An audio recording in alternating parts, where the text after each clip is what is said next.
In a previous video, we discussed reasons to think that the word Elohim, commonly translated as God in Genesis 1, refers to the Trinity.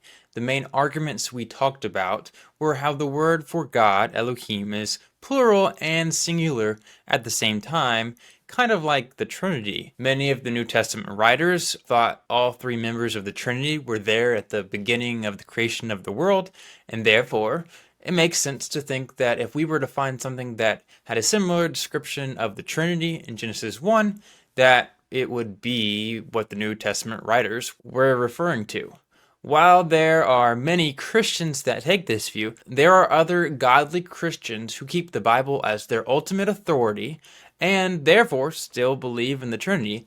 Yet these same Christians don't think the word Elohim is referring to a trinity in any way. What are the reasons, you might ask? Well, first, they will mention how we don't have any passages that explicitly state or even begin to imply that this is how the word Elohim was used. We don't even have someone from the New Testament who knew about the Trinity which specifically mention Elohim as referring to the Trinity.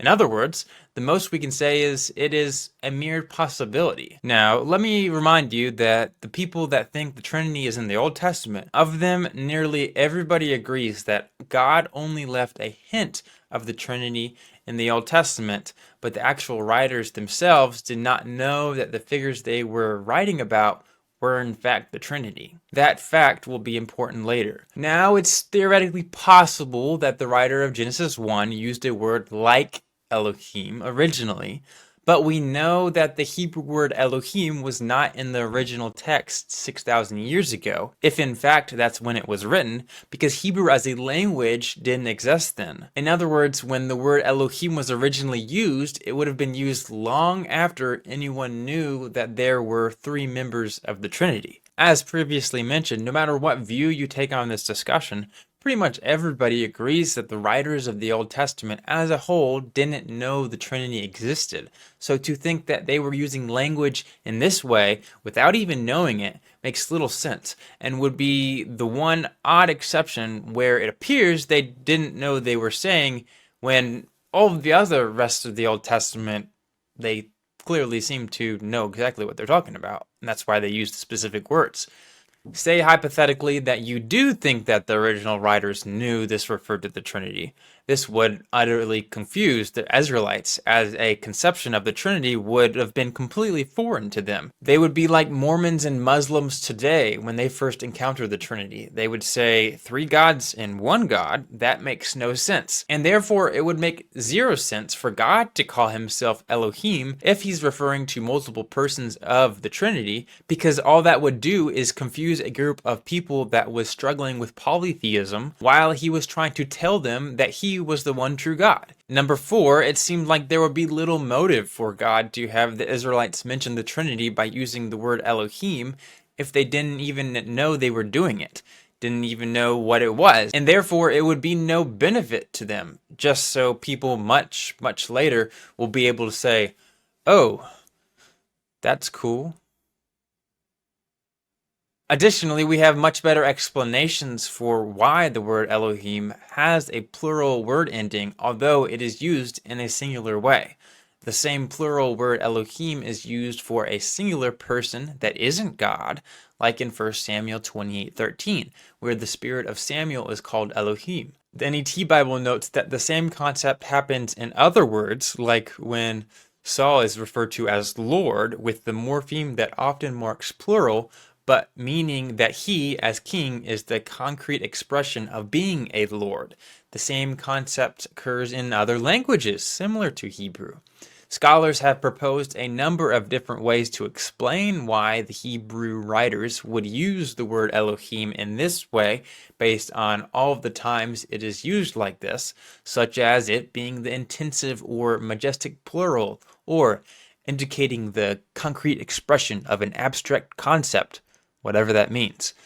No matter the exact reason, we know that there are many times where this way of writing was used to convey a specific idea in other places, and therefore it would be very odd for the same construction to be used in Genesis 1 and it not be the same concept, but rather a Completely different concept that the writer didn't even know he was doing. Not only that, but because we know that the same construction of a plural word Elohim being used as a singular noun while referring to other little g gods, we would actually expect the Israelites to read the word Elohim as something like being a majestic plural, and therefore, if God actually inspired the writer of Genesis 1 to use the word Elohim to refer to the Trinity, even though he didn't know what it would have actually confused the Israelites, of whom was the intended audience of Genesis 1, and therefore guaranteed that they would have the wrong understanding. So, not only would there be little benefit to God doing this, but it would also guarantee that they would have the wrong meaning of the word for hundreds, if not thousands of years. Someone, of course, might say, well, the New Testament says that the Trinity was there at the creation. But that doesn't mean that this specific word Elohim refers to the Trinity. The New Testament writer could be referring to other times where the Trinity was possibly being referenced, like the "let us" language in Genesis 1:26. Or maybe they were referring to the Spirit of God as the Holy Spirit in Genesis 1:2. Or maybe it might be what the later Aramaic writers were referring to when they spoke of the Memra in the Targums. Or maybe the Trinity was there at creation, but just wasn't recorded.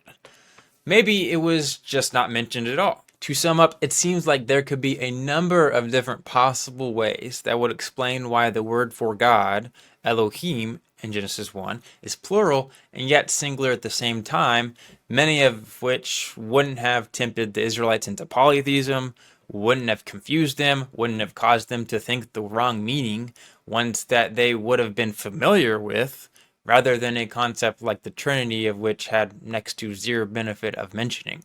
So, to close, our first video gave the reasons to think the word Elohim refers to the Trinity, and this video gave reasons to think it wasn't the Trinity. What do you think? What did I miss? Comment below and stay tuned for next time, where we will look at the Spirit of God in Genesis 1:2. Was it a reference to the Holy Spirit, the third member of the Trinity? We'll find out.